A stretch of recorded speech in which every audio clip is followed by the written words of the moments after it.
అందరికీ నమస్కారం. నా పేరు రమ. నువ్వే కావాలి చివరి భాగం. రచయిత జానకి గారు.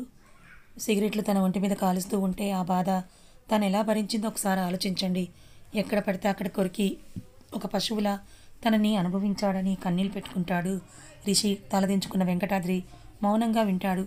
మీరు మౌనంగా వినడం కాదు సార్, చెప్పండి, నా ప్రశ్నకు సమాధానం చెప్పండి. రిషి కన్నీళ్ళు తుడుచుకుంటూ, ఇదే ఎవరికో జరిగితే వాడు ప్రాణం తీసేయండి అని మనమే అంటాం కదా, మరి ఇప్పుడు గీత చేస్తుంది కూడా అదే పని కదా, మరి మీరెందుకు తన ప్రాణం తీయాలనుకుంటున్నారు అంకుల్, చెప్పండి. నా పిల్లం గీత చేసిన తప్పేంటి? మన పిల్లల్ని ఎక్కడ దూరంగా ఉంచి పెంచుతూ వాళ్ళు బాగుపడాలని వాళ్ళు ఏదడిగితే అది ఇస్తాం, కానీ వాళ్ళు ఇదిగో ఇలా పశువులా తయారయ్యే ఆడపిల్ల జీవితంతో నాశనం చేస్తున్నారు. బావగారు, నా కూతురు ఏం చేసిందండి? మీ ఆస్తులు అడగలేదు, కావాలని అది ఏది చేయలేదు కదా. తను ఆ నరకం అనుభవించలేకే ఆ నూచుని చంపేసింది. మీరు నా కూతుర్ని చంపాలనుకుంటున్నారు కదా, మరి మమ్మల్ని అందరినీ చంపేసిన తర్వాత నా కూతుర్ని కూడా చంపేయండి. ఇక మేము పరుగులు తీయలేము, ఏం చేసినా మీ ఇష్టం అని అంటుంది భువన. వెంకటాద్రి మౌనంగా గోడకి ఆనుకొని, వాడు తప్పు చేశాడు కాదని అనను, కానీ చంపడం అనేది తప్పు కదా సులోచన. నాకు కూడా పిల్లలెవరు లేరు, వాడిని కొడుకులా సమానంగా పెంచాను. ఎలా చెప్తుందండి ఒక ఆడపిల్ల? మనం చెప్పే వరకు కూడా వాడు తనని మనిషిలా ఉంచాడా? 2 సంవత్సరాలు అది పిచ్చిదైపోయింది. వాడు చేసే పని వల్ల అదే స్థానంలో మన కూతురుంటే ఇలాగే మాట్లాడతామా? ఇలాగే ప్రతీకారం అని అనేవాళ్ళమా? చెప్పండి, నేను అడిగిన దానికి సమాధానం చెప్పండి అని సులోచన వెంకటాద్రిని పట్టుకొని ఏడుస్తూ అడుగుతుంది. నేను చేసిన తప్పే, ఒప్పుకుంటాను. కొడుకు మీద మమకారంతో ఏం చేస్తున్నానో అర్థం కాలేదు. నా కూతురు ఉన్న అదే పని చేసిందని తన చేతులు కత్తిని కింద పడేస్తాడు. డాక్టర్ అని రిషి కంగారుగా అడుగుతాడు. ఇట్స్ ఓకే, తను పర్వాలేదు. ఐసీయూ రూమ్ నుంచి వేరే రూమ్కి షిఫ్ట్ చేస్తాం, మీరు ఒక్కొక్కరుగా వెళ్ళి చూడొచ్చు. ఎక్కువ మాట్లాడి తన్ని ఇబ్బంది పెట్టకండి అక్కడి నుంచి డాక్టర్ వెళ్ళిపోతాడు. ముందు మీరు వెళ్ళండి అని రిషి అంటాడు.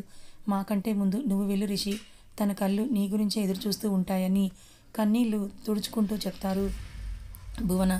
అక్కడ ఉన్న వాళ్ళందరూ కూడా అవును అన్నట్లుగా రిషిని వెళ్ళమని చెప్తే ఇక రిషి సరేనంటూ తనే గీతని చూడ్డానికి పరిగెత్తుకుంటూ ఆమె రూమ్ దగ్గరికి వెళ్తాడు. గీత మెల్లగా కళ్ళు తెరిస్తే చుట్టూ చూస్తుంది. రిషి వైపు చూసి రిషి అని కన్నీళ్ళు పెట్టుకుంటూ ఉంటే బుగ్గల మీద కారుతున్న కన్నీళ్లు రిషి తుడిస్తే, ఎందుకు ఏడుస్తున్నావు? మా పెదనాన్ని ఏమీ చేయకు ప్లీజ్ అంటుంది. ఇప్పుడు కూడా నువ్వు మీ పెదనాన్న గురించి ఆలోచిస్తున్నావు. నీ ప్రాణాలు తీయడానికి తనే ఎదురు చూస్తున్నాడు. ఆ విషయం నీకు తెలుసా? నాకు తెలుసు, కానీ నేను అనిరుద్ని చంపేశాను. నాకు జరిగింది నీకు చెప్పాలని వణుకుతున్న తన గొంతుకుతో అంటూ ఉంటే, నాకు అన్ని విషయాలు తెలుసు, నువ్వు నాకేం చెప్పవలసిన అవసరం లేదని అంటాడు రిషి. అంటే ఇప్పుడు కూడా నువ్వు నన్ను పెళ్లి చేసుకోవడానికి సిద్ధంగా ఉన్నావా అని భయపడుతూ అడుగుతుంది గీత. నేను ఎప్పుడో ఫిక్స్ అయిపోయాను, అది ఇప్పుడు కాదు అని నవ్వుతూ చెప్తాడు రిషి.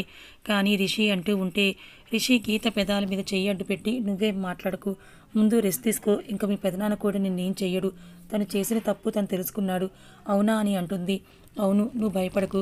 నేను ఫస్ట్ టైం నిన్ను చూసినప్పుడు నువ్వే కావాలి అని అనుకున్నా, ఇప్పుడు ఇంకా ఎక్కువగా అనుకుంటున్నాను. ఐ లవ్ యూ గీత, నువ్వే నా భార్యవి, నాకు నువ్వే కావాలని చిన్న చిరునవ్వుతో చెప్తాడు రిషి.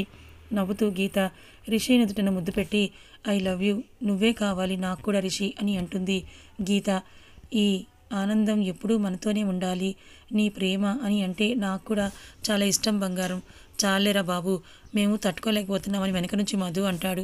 అక్కడికి వచ్చిన వాళ్ళందరినీ చూసి, భార్యాభర్తలు ఇద్దరు సరసాలు ఆడుకుంటుంటే ఇలా పర్మిషన్ లేకుండా రాకూడదని తెలియదా ఏంటి అని అంటాడు రిషి. అవునా అని మధు అంటాడు. మరి కాదేంట్రా అని అంటాడు రిషి. వదినా, చెప్పొదినా అని భువన అంటుంది. వీళ్ళకి త్వరగా పెళ్లి చేసేయాలి, లేకపోతే పెళ్లి కాకుండానే మన చేతిలో మనవడిని పెడతారేమో. అదే అయితే నిజమే వదినా అని సులోచన కూడా అంటుంది. అక్కడికి సిగ్గుపడుతూ వచ్చిన వెంకటాద్రిని చూసి పెదనాన్న అని ప్రేమగా పిలుస్తుంది గీత. అమ్మ గీత, నన్ను క్షమించు అని దగ్గరికి వచ్చి గీత చేతులు పట్టుకుంటాడు వెంకటాద్రి. ఎందుకు పెదనాన్న నిన్ను క్షమించాలి? నీ స్థానంలో ఎవరున్నా అలాగే ఆలోచిస్తారు. నాకు ఆ టైంలో ఆ బాధని భరించలేక తనని చంపేశాను. అప్పటికే చాలాసార్లు కూడా చెప్పాను వదిలేయమని, కానీ తనే నా మాట వినకుండా నన్ను అని అంటూ అక్కడితో ఆ మాటలు ఆపేస్తుంది గీత. అక్కడ ఉన్న వాళ్ళందరూ కూడా కన్నీళ్ళు పెట్టుకుంటూ ఆ టైంలో తను ఎంతగా నరకం అనుభవించి ఉంటుందో అర్థం చేసుకొని, వెంకటాద్రి కూడా ఒక పశువుని కన్నానని అనుకోలేదమ్మా నేను, వాడు అలా ప్రవర్తిస్తాడని, వాడు చేసిన పాపానికి నిన్ను బలి చేయాలనుకున్నాను, నన్ను క్షమించమ్మా అని అంటే, పెదనాన్న మీరు పెద్దవారు, నన్ను క్షమాపణలు అడగటం ఏంటి? దీవించాలి కానీ క్షమించమని అడగకూడదు. మీరే నన్ను క్షమించాలని గీత ఏడుస్తుంది. మధు జరిగిపోయిందంతా వదిలేయండి. ఇంకా కవిత నాకు పెళ్ళి, అలాగే రిషి గీతాలకి కూడా అదే ముహూర్తంలో పెళ్లి చేసేయండి. ఖర్చులో ఖర్చు కలిసి వస్తుందని నవ్వుతూ అంటాడు మధు. ఒరేయ్, ఇంత పిసినారి వెంట్రా నువ్వని రిషి అంటూ ఉంటే, నీ పోలికలే నాకు వచ్చాయని అంటూ ఉంటే అక్కడ ఉన్న వాళ్ళందరూ కూడా ఆనందంతో నవ్వుతూ ఉంటారు. ఏ గీత, వీళ్ళతో పాటు మనం కూడా పెళ్లి చేసేసుకుందామా అని రిషి అంటాడు. గీత తల ఊపుతూ నీకు ఏది ఇష్టమైతే నాకు కూడా అదే ఇష్టమని చెప్తుంది. ఐ లవ్ యూ బంగారం అని గీతని కౌగిలించుకుంటాడు రిషి. నెల రోజుల తర్వాత వదులు రిషి, అత్తయ్య వాళ్ళు చూస్తే బాగోదు. నా పిల్లాన్ని కౌగిలించుకుంటే ఏంటే బాగోదు, అప్పుడేమో వద్దన్నావు, ఇప్పుడు వద్దంటే ఎలా? ఆపరా రిషి, ఫంక్షన్కి అవతల లేట్ అవుతోంది. మధు అన్నయ్య ఎదురు చూస్తూ ఉంటాడు. నేను రాను. ఎందుకు? నాది నాకు ఇచ్చేస్తే నేను వస్తా. ఏంటి బ్యాక్మెయిల్ చేస్తున్నావా?